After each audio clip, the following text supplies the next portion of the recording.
അങ്ങനെ അവൾ ഒറ്റയ്ക്ക് ട്രെയിനിങ് ചെയ്യിപ്പിച്ച് കഷ്ടപ്പെടുത്തുമ്പോഴാണ് അവൾക്ക് മനസ്സിലാവും ഇവൻ സത്യത്തിൽ ഇവിടെ നിന്ന് റിവെഞ്ച് ചെയ്യാന്ന്. അതുകൊണ്ട് അതെല്ലാം അവൾ മനസ്സിൽ വെച്ചോണ്ട് എന്തായാലും സി മാർക്കിന് വേണ്ടി ഇവളിതൊക്കെ സഹിച്ചേ പറ്റത്തുള്ളൂ എന്ന് വിചാരിച്ചോണ്ടിരിക്കും. അപ്പോഴാണ് ഇവളുടെ അവസ്ഥ കണ്ടിട്ട് അവനും ഇവൾക്ക് ഈ ട്രെയിനിങ് ഒന്നും അത്രയ്ക്കും പോരെങ്കിൽ വേണേ കുറച്ചും കൂടെ എക്സ്ട്രാ ചെയ്യാൻ വേണ്ടി പറയും. ഒരേശ് ഇവൾക്ക് ഇതൊന്നും പറ്റില്ല, സ്വിമ്മിംഗ് ക്ലബ്ബിൽ നിന്ന് പുറത്തു പോകാൻ പറയുമ്പം അവൾ ഞാൻ ട്രെയിനിങ് എല്ലാം ചെയ്തോളാം എന്ന് പറഞ്ഞിട്ട് അവളുടെ ദേഷ്യം എല്ലാം കൺട്രോൾ ചെയ്തോണ്ടിരിക്കും. അങ്ങനെ അതിനുശേഷം ടയേർഡായി ഇവളും റൂമിലേക്ക് ഒന്ന് കുളിക്കാൻ നോക്കുമ്പോൾ ഇവളുടെ മറ്റേ റൂംമേറ്റ് ആണ് ഇവളെ മനഃപൂർവ്വം നാണം കെടുത്താൻ വേണ്ടി ഷാമ്പൂവിന് പകരം അവളുടെ ഡൈ കളർ മിക്സ് ചെയ്തങ്ങ് വെക്കും. അതിനുശേഷം അവൾ അത് കുളിച്ചിട്ട് ദേഷ്യത്തി എന്റെ ഷാമ്പു ആരെങ്കിലും മാറ്റി വെച്ചെന്ന് പറഞ്ഞ് അവൾ പുറത്തുനിന്ന് വഴക്കുണ്ടാക്കുമ്പോൾ ഇവൾ ഇവിടെ നിന്ന് ചിരിച്ചോണ്ടിരിക്കും. അതോടെ അവൾക്ക് വീട്ടി മിക്കവാറും ഇവളുടെ കൂട്ടുകാരല്ലേ ഇവളാന്ന്. അതുകൊണ്ട് അവളോട് ഈ കാര്യത്തിനെ കുറിച്ച് ചോദിക്കുമ്പോൾ അവൾ ഞാനൊന്നുമല്ല ചെയ്തെന്ന് പറഞ്ഞ് എവിഡൻസ് ഇല്ലാതെ ഇവളോടൊന്നും സംസാരിക്കില്ലെന്ന് പറയും. അപ്പോഴാണ് സിയാനും പറ്റുന്നത്ര എവിഡൻസ് എല്ലാം പറയും. ഇവൾ ബുക്ക് വായിക്കുന്ന പറഞ്ഞ് തലയിരിച്ച വായിക്കുന്ന. കൂടാതെ ആ ഹെയർ ഡേയുടെ കളർ പോലും ഇവളുടെ കൈനാ തൊട്ടിട്ടുണ്ട്. അതുകൊണ്ട് തീർച്ചയായിട്ടും ഇവളത് ചെയ്തതെന്ന് പറയും. പക്ഷെ അവളാണ് അതൊന്നും സമ്മതിച്ചു കൊടുക്കാതെ ഞാൻ ഡൈ അടിച്ചെന്ന് പറഞ്ഞ് നിനക്ക് പണി കൊടുത്ത ഞാനെന്നല്ലെന്ന് പറഞ്ഞ് അവൾ അവസാനം വരെ സമ്മതിച്ചു കൊടുക്കത്തില്ല. അതുകൊണ്ട് സിയാനും നിനക്ക് എന്റെ മുടി കുളവാക്കണമെങ്കിൽ ഞാൻ നാളെ തന്നെ എന്റെ ഹെയർ സ്റ്റൈൽ മാറ്റിക്കൊണ്ടുവരാന്ന് പറഞ്ഞിട്ട് അവൾ അടുത്ത ദിവസം പുതിയ ഹെയർ സ്റ്റൈൽ ചെയ്യാൻ വേണ്ടി പോകും. അങ്ങനെ അതിനുവേണ്ടി അവൾ അടുത്ത ദിവസം ഫാസ്റ്റ് ആയിട്ട് സൈക്കിളിൽ പോയിക്കൊണ്ടിരിക്കുമ്പോഴാണ് അറിയാതെ ആ വഴി കൂടെ പോയിക്കൊണ്ടിരുന്ന യാൻഷങ്ങിന്റെ ഹെഡ്സെറ്റ് കൊടുങ്ങും. അതുകൊണ്ട് അവന് മുഖം കാണാൻ പറ്റാതെ ആരാടാ എന്റെ ഫേസ് ഇങ്ങനെ മറച്ചു വെച്ചേക്കുന്നതെന്ന് പറഞ്ഞ് അവനത് ആരാ നോക്കാൻ വേണ്ടി വരും. അപ്പോഴാണ് ഇത് കണ്ട് ഇവള് മേടിച്ചിട്ട് ഇവൾ ഇത്രയ്ക്ക് അൺലക്കി ആയിരിക്കും എന്ന് പറഞ്ഞ് ഇവനെ ഫേസ് കാണാൻ സമ്മതിക്കാതെ അവൾ തന്നെ ഹെഡ്സെറ്റ് അയച്ചിട്ട് ഇവനെ തള്ളിയിട്ടിട്ട് അങ്ങ് പോകും. അപ്പോഴാണ് കുറച്ച് സമയം കഴിഞ്ഞ് അവനും കണ്ണുറന്നിട്ട് അവളുടെ ഫേസ് കാണാൻ പറ്റിയില്ല, പക്ഷെ അവളുടെ തലയിരുന്ന പോക്യുമോന്റെ ക്യാപ്പ് മാത്രമേ ഇവന്റെ കിട്ടും. അങ്ങനെ ആ ദേഷ്യത്തിൽ അവനത് എടുത്തോണ്ട് ഇവന്റെ ഫ്രണ്ട്സിനെ കാണാൻ വേണ്ടി വരും. അങ്ങനെ ഇവന്മാർക്ക് വേറൊരു ഫ്രണ്ടും കൂടെ ഉണ്ട്, അവന്റെ പേര് ഷീ. അവൻ അടുത്തുള്ള റെസ്റ്റോറന്റ് പാർട്ട് ടൈം ആയിട്ട് എപ്പോഴും വർക്ക് ചെയ്തോണ്ടിരിക്കുക. പക്ഷെ ഇവന്മാരുടെ റൂംമേറ്റ് തന്നെ അവനും. അങ്ങനെ ഇവന്മാരൊക്കെ സംസാരിച്ചോണ്ടിരിക്കുമ്പോഴാണ് ലിങ്ങി തൊപ്പി എവിടെ നിന്ന് കിട്ടിയെന്ന് ചോദിക്കും. അപ്പോഴാണ് അവനും വരുന്ന വഴിക്കോ റെയിൻബോ കളറുള്ളൊരു മുടിയുള്ള ഒരു പെങ്കൊച്ചിനെ കണ്ടെന്ന് പറയും. അങ്ങനെ അവളുടെ സാധനം എന്ന് പറയുമ്പം ഇത് കേട്ട് അവനും കളിയാക്കി ആദ്യം ആ ചുരുണ്ട മുടിക്കാരി ഇപ്പൊ റെയിൻബോ കളറിൽ വേറൊരു കൊച്ചെന്ന് പറഞ്ഞ് ഇവന്റെ ടേസ്റ്റ് തന്നെ വേറെയാന്ന് പറഞ്ഞ് കളിയായിക്കൊണ്ടിരിക്കും. അപ്പോഴാണ് സിയാന അവളുടെ ഹെയർ സ്റ്റൈലൊക്കെ മാറ്റിക്കൊണ്ട് ഈ റെസ്റ്റോറന്റിലേക്ക് വരുന്നത്. അങ്ങനെ ഇത് കണ്ട് ഇവന്മാരെല്ലാം ഷോക്കായി ഇത് സത്യത്തിൽ നമ്മുടെ സിയാൻ തന്നെയാണെന്ന് പറഞ്ഞിട്ട് അവരെല്ലാം ഞെട്ടിപ്പോകും. അതേസമയം യാൻഷാങ്ങിന് ഇത് കണ്ടിട്ട് അവന് മൊത്തത്തിൽ സ്റ്റണ്ണായിരുന്നാലും ഇവളെ കാണാൻ അത്ര ക്യൂട്ടൊന്നുമില്ലെന്ന് ചുമ്മാ ഇവന്മാരുടെ ഫ്രണ്ട് ഷോ കാണിച്ചോണ്ടിരിക്കും. അങ്ങനെ അവളിപ്പോ ഇവിടേക്ക് വന്ന് അവളുടെ കൂട്ടുകാരിയെ കാണാൻ വേണ്ടിയാ. കാരണം അവളുടെ കൂട്ടുകാരി പ്രിൻസ് ലൂ എന്ന് പറഞ്ഞ ഒരുത്തന്റെ കട്ട ഫാനാ.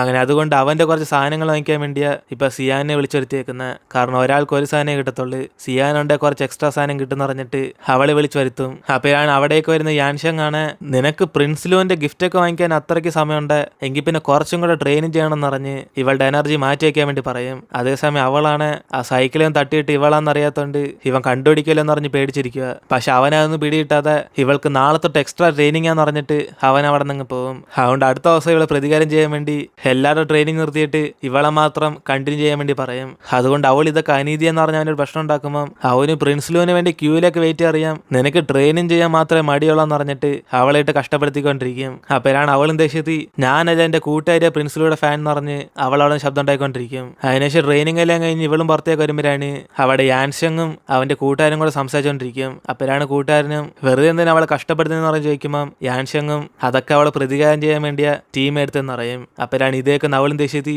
എനിക്കറിയാളോ നിന്നെ കുറിച്ച്, ചുമ്മാ അതൊക്കെ നീ എന്നെ ഒന്നും സെലക്ട് ചെയ്യത്തില്ല. എന്നിട്ട് അവൾ അവിടെ വന്ന ഉടനെ കൂട്ടുകാരും പേടിച്ച് അവിടെ നിന്ന് പോകും. എന്നിട്ട് അവൾ സോറി വെച്ചിട്ട് നീ എന്തിനാ എന്നെ പ്രതികാരം ചെയ്യാൻ വിചാരിക്കുന്നതെന്ന് പറഞ്ഞ് അവനോട് ചോദിക്കുമ്പോൾ അവന് സോറിയോ, നീ എഴുതി വെച്ച പേപ്പർ നീ തന്നെ നോക്കിക്കോ എന്നിട്ട് അവളുടെ കൊടുത്തിട്ട് അങ്ങ് പോകും. അപ്പോഴാണ് അവളെ തുറന്നു നോക്കുമ്പോൾ മറ്റേ വെള്ളത്തിൽ വീണ ഫോട്ടോയും ഇവനത് വേണമെന്ന് പറഞ്ഞ് എഴുതി വെച്ചേക്കുന്ന കാണും. അതുകൊണ്ട് അവള് പേടിച്ചു പോയി ഇത് ഞാൻ എഴുതിയ ലെറ്റർ എന്നല്ലെന്ന് പറയുമ്പോൾ അവനത് കേട്ട് നിന്നെ വിശ്വസിക്കാൻ ഞാൻ ഇന്ന് മണ്ടനെന്നില്ലെന്ന് പറഞ്ഞ് ഇവൾ പറയുന്ന ഒന്നും നിന്നെ വിശ്വസിക്കത്തില്ല.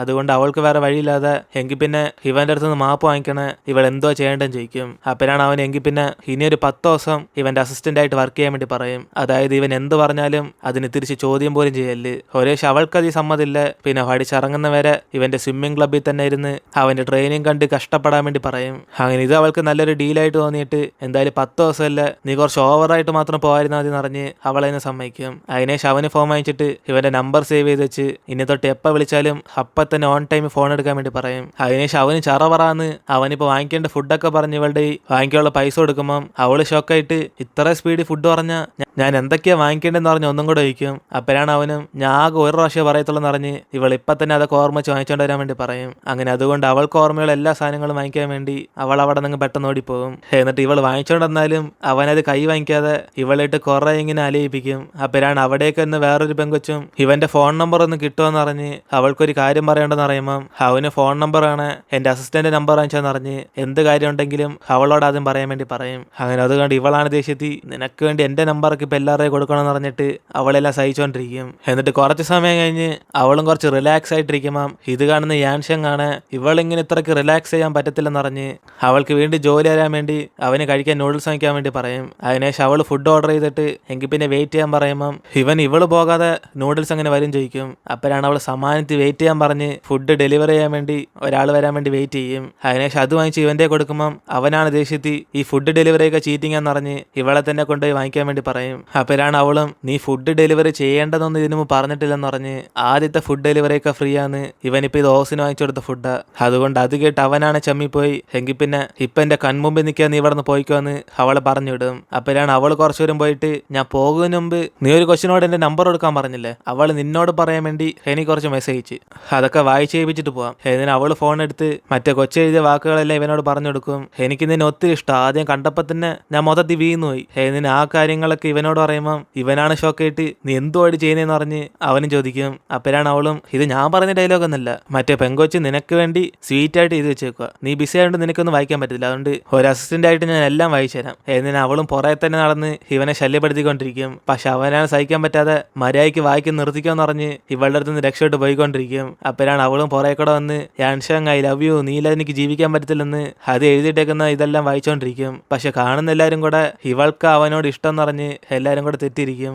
അപ്പോഴാണ് അവൻ ആ ചാൻസ് മുതലെടുത്ത് ഇവളെ തിരിച്ച് കളിയാക്കാൻ വേണ്ടി സോറി സിയാൻ എനിക്ക് നിന്നെ ഒന്നും ഇഷ്ടമല്ല, ഇവിടെ നിന്ന് പോയി തരാവോ എന്നതിന് അവളെ അങ്ങ് പറഞ്ഞയക്കും. അതിനുശേഷം അന്ന് വൈകിട്ട് ക്ലാസ്സെല്ലാം കഴിഞ്ഞിട്ട് യാൻഷങ് അവന്റെ കൂട്ടുകാരെ ഷീയായിട്ട് ലൈബ്രറിയിൽ നിന്ന് പഠിച്ചുകൊണ്ടിരിക്കുമ്പോഴാണ് ഇവനാണ് എപ്പോഴും മാത്സ് ഭയങ്കര ഇഷ്ടമാണ്, അതുകൊണ്ട് ഹിപ്പാറ്റിയ എന്ന് പറഞ്ഞ ഒരു സ്പെഷ്യൽ ബുക്കായിരിക്കും അവൻ എപ്പോഴും എടുത്ത് വെച്ച് പഠിച്ചുകൊണ്ടിരിക്കുന്നത്. അങ്ങനെ അതിനകത്തൊരു ക്വസ്റ്റ്യൻ ചെയ്ത് നോക്കിക്കൊണ്ടിരിക്കുമ്പം ഇവന്മാർ പോകാൻ സമയം എന്ന് പറഞ്ഞിട്ട് ആ ക്വസ്റ്റ്യൻ അതവിടെ നിർത്തി വെച്ച് അവിടെ നിന്ന് പോകും. അങ്ങനെ അതിനുശേഷം അവിടേക്ക് വരുന്ന സിയാനാണ് കറക്റ്റ് ആ സെയിം ബുക്ക് തന്നെ എടുത്ത് വെച്ച് അവൾ പഠിച്ചുകൊണ്ടിരിക്കും. കാരണം ഇവൾക്ക് ഹിപ്പാറ്റിയ എന്ന് പറഞ്ഞ ബുക്ക് ഭയങ്കര ഇഷ്ടമാണ്. അപ്പോഴാണ് അതിനകത്ത് ഇവനിങ്ങനെ ചെയ്തു വെച്ചേക്കുന്ന ക്വസ്റ്റ്യൻ കണ്ട് അവളത് ആൻസർ ചെയ്യാൻ വേണ്ടി പോകും. ഇത് മനസ്സിലാക്കുന്ന അവളുടെ കൂട്ടുകാരിയും നിങ്ങൾ ബുജ്ജികൾക്ക് മാത്രമേ മാത്സ് ഇഷ്ടപ്പെടുത്തുള്ളൂ എന്ന് പറഞ്ഞിട്ട് അവളത് വലുതായിട്ട് മൈൻഡ് ചെയ്യത്തില്ല. കാരണം അവൾക്ക് ആ ബുക്ക് കണ്ട തല ഇറങ്ങത്തേ ഉള്ളു. കൂടാതെ ഇവിടെ സൈലന്റ് ആയതുകൊണ്ട് അവൾ കിടന്നുറങ്ങാൻ വേണ്ടിയാണ് വന്നത്. അതുകൊണ്ട് സിയാൻ അവിടുന്ന് പ്രോബ്ലം ചെയ്യുന്നവരെ അവൾ ചുമ്മാ റെസ്റ്റ് എടുത്തുകൊണ്ടിരിക്കും. അങ്ങനെ ഇവൾ ആ പ്രോബ്ലം ഒക്കെ ചെയ്തതിന് ശേഷം മൊബൈൽ എടുത്ത് നോക്കുമ്പോഴാണ് യാൻഷൻ ഇവൾക്ക് മെസ്സേജ് പറഞ്ഞേക്കും നാളെ രാവിലെ വെളുപ്പിനെ തന്നെ സ്വിമ്മിംഗ് ക്ലബിന്റെ അടുത്തുള്ള റൂം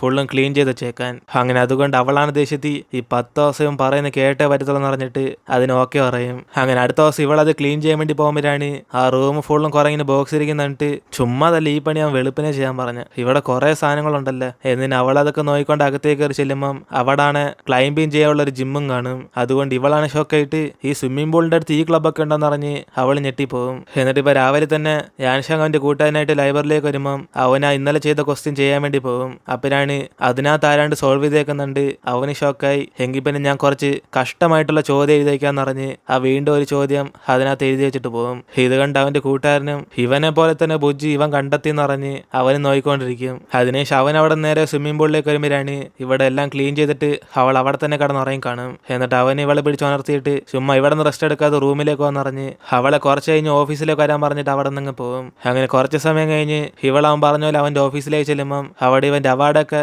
തറയിൽ നിന്ന് പൊട്ടിക്കിടക്കുന്നത് കാണും. അങ്ങനെ അതുകൊണ്ട് അവളത് എടുത്തു വെക്കാൻ വേണ്ടി ഇത് ഏത് ട്രോഫിയാ പൊട്ടിപ്പോയിരിക്കുന്ന പറഞ്ഞ് നോക്കുമ്പം അവിടേക്ക് വരുന്ന യാൻഷാങ് ആണ് ഇതുകൊണ്ട് ദേഷ്യത്തി എന്റെ ട്രോഫി നീ പൊട്ടിച്ചോന്ന് പറഞ്ഞിട്ട് അവന് പെട്ടെന്ന് ഓർമ്മ വരും ഇവന്റെ ഒരു ബെസ്റ്റ് ഫ്രണ്ടിന്റെ ഓർമ്മയായിട്ട് വെച്ചിരുന്ന ട്രോഫി ആയിരിക്കും അത്. അതുകൊണ്ട് അവനാണ് ദേഷ്യത്തി ഈ ട്രോഫി നിന്നെ ആരെ തൊടാൻ പറഞ്ഞെന്ന് പറഞ്ഞ് ചോദിക്കുമ്പം അവൾ ഇത് ഞാനല്ല പൊട്ടിച്ച, ഇത് ഞാൻ ശരിയാക്കാൻ വേണ്ടി നോക്കുമായിരുന്നു പറഞ്ഞ് അവനോട് സത്യം പറയും. പക്ഷെ അവനത് വിശ്വസിക്കാതെ ഇവളുടെ ആയിരിക്കുന്ന ഫോണും തട്ടിക്കളഞ്ഞ് നീ അല്ലാതെ ഇവിടെ വേറെ ആരില്ലെന്ന് പറഞ്ഞ് ഇവളോട് ചൂടാകും. അതിനുശേഷം ഫോൺ പൊട്ടിപ്പോയിരിക്കുന്നുണ്ട് ഇവനും ഞാൻ വേണേ അത് ശരിയാക്കി തരാന്ന് പറയുമ്പം അവൾ അതിന്റെ ഒന്നും ആവശ്യമില്ലെന്ന് പറഞ്ഞിട്ട് ഇവള് തെറ്റ് ചെയ്തിട്ടുണ്ട് അത് തീർച്ചയായിട്ടും സമ്മതിക്കുമെന്ന് പറഞ്ഞ് അവൾ അവിടെ നിന്ന് പോകും. അതിനുശേഷം അവിടേക്ക് അവന്റെ കൂട്ടുകാരനിലും അവൾ എന്തിന് ഇത്ര ദേഷ്യത്തിൽ പോയെന്ന് പറഞ്ഞിട്ട് ഇവന്റെ പൊട്ടിപ്പോയിരുന്ന ട്രോഫിയൊക്കെ നോക്കുമ്പം അവിടെ തന്നെ ഒരു പെർഫോമൻസിന് പോകാനുള്ള ടിക്കറ്റും കാണും. അതുകൊണ്ട് ഇതാരാ വെച്ചെന്ന് പറഞ്ഞ് യാൻഷങ്ങിനോട് കാണിക്കുമ്പം അവനൊരു പക്ഷേ ഈ ടിക്കറ്റ് വെക്കാവുന്ന സമയത്തായിരിക്കും ഈ ട്രോഫി പൊട്ടിച്ചെന്ന് പറഞ്ഞ് ഇവൻ ഈ പെർഫോമൻസ് കാണാൻ പോയാൽ പിന്നെ ആ വ്യക്തി ആരെന്ന് മനസ്സിലാവുന്ന അറിയും. അങ്ങനെ അതുകൊണ്ട് അവൻ ആ ടിക്കറ്റും കൊണ്ട് ആ പെർഫോമൻസ് കാണാൻ വേണ്ടി പോകുമ്പോഴാണ് അതേസമയം ഇവന്റെ അടുത്തേക്ക് വന്നിരിക്കുന്നത്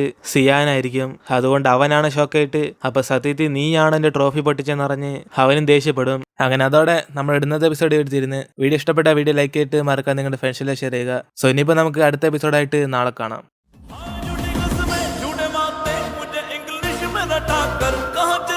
कहाँ चलती प्यार की